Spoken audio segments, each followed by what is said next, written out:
آپ نے حضرت عمر سے فرمایا عمر تیرے زمانے میں ایک شخص آئے گا، اس کا نام ہوگا اویس، اس کا قبیلہ ہوگا مراد، اس کی شاخ ہوگی کرن، اس کا رنگ ہوگا کالا، قد ہوگا درمیانہ، اور ایک سفید نشان اس کے جسم پر ہوگا۔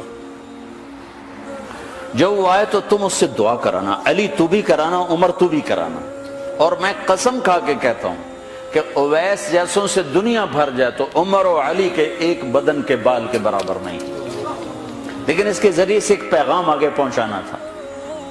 تو حضرت عمر اور حضرت علی حیران ہو کر دیکھنے لگے کہ ہمیں کہا جا رہا ہے کہ اویس سے دعا کروائیں، وہ ہم صحابی وہ تابعی۔ تو آپ نے فرمایا اس نے ماں کی ایسی خدمت کی ہے، جب وہ ہاتھ اٹھاتا ہے تو اللہ ہاتھ واپس خالی موڑتا ہی نہیں۔ یہ پیغام پہنچانا تھا کہ ماں باپ کے آگے جھکو۔ جس دیش میں آپ رہتے ہیں یہاں کام کی رفتار بہت تیز ہے، ماں باپ اگر موجود ہیں تو کم ہی خوش نصیبوں والے ہیں جن کو کچھ اولاد کی خدمت ملتی ہے، ورنہ دیواروں کے ساتھ ہی زندگی گزر رہی ہوتی ہے۔ تو عمر رضی اللہ عنہ جب خلیفہ بنے تو ہر سال حج کرتے تھے، ہر سال ان کو ڈھونڈواتے۔ اب مجھے یہ نہیں پتا درمیان کے کوئی سال ہوں گے کہ ایک سال آپ نے حج پر سارے حاجی اکٹھے کر لیے، ایسے اپنے سامنے کا کھڑے ہو جاؤ بھائی، سب کھڑے کر لیے، کہنے لگے بیٹھ جاؤ سارے یمن والے کھڑے رہو، تو سارے بیٹھ گئے، یمنی کھڑے رہے، کہ سارے یمن والے بیٹھ جاؤ، قبیلہ مراد والے کھڑے رہو، تو سارے یمنی بیٹھ گئے، مراد والے کھڑے رہے۔ اس سال میں یمن گیا جماعت میں تو اویس کرنی کے گاؤں گیا، ان کی جگہ پیدا ہوئے، جو ان کا قبیلے کے لوگوں سے ملا، اس علاقے سے گزرا، دیکھا کہ اچھا یہاں وہ ہستی پیدا ہوئی تھی، خشک پہاڑ ہیں، بالکل خشک پہاڑ۔ پھر آپ نے کہا مراد والے بیٹھ جاؤ، قرن والے کھڑے رہو، تو صرف ایک آدمی باقی بچا۔ تو آپ نے اس سے پوچھا تم قرنی ہو؟ کہ جی ہاں۔ اویس کو جانتے ہو؟ کہ جانتا ہوں، میرا سگا بھتیجا ہے، میرے بھائی کا بیٹا، لیکن وہ تو تھوڑا پاگل سا ہے، آپ اس کا کیوں پوچھ رہے ہیں؟ تو عمر رضی اللہ تعالیٰ عنہ رونے لگے، کہا وہ نہیں، تو پاگل نظر آتا ہے۔ پھر آپ نے پوچھا کدھر ہے؟ آیا ہوا ہے حج میں؟ ہے؟ کہا جی ہے۔ کدھر ہے؟ کہا جی اونٹ چرانے نکلا تھا عرفات کی طرف۔ تو حضرت عمر نے حضرت علی کو ساتھ لیا اور دوڑ لگائی اور پہنچے عرفات کی طرف، تو دیکھا تو ایک آدمی ایک کیکر کے درخت کے نیچے نفل پڑھ رہا اور اونٹ اس کے چاروں طرف چل رہے۔ تو یہ دونوں حضرات بیٹھ گئے، تو انہوں نے اویس نے محسوس کیا کچھ آ گئے لوگ، تو انہوں نے نماز مختصر کر دی، سلام پھیرا۔ تو حضرت عمر نے پوچھا کون ہو بھائی؟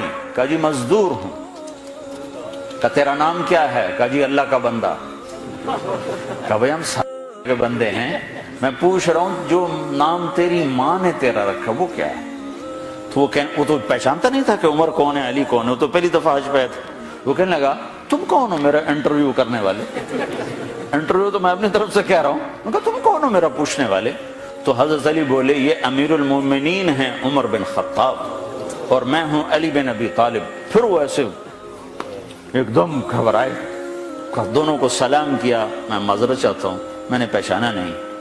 تو عمر رضی اللہ عنہ نے فرمایا ہاتھ اٹھا، ہاتھ اٹھا۔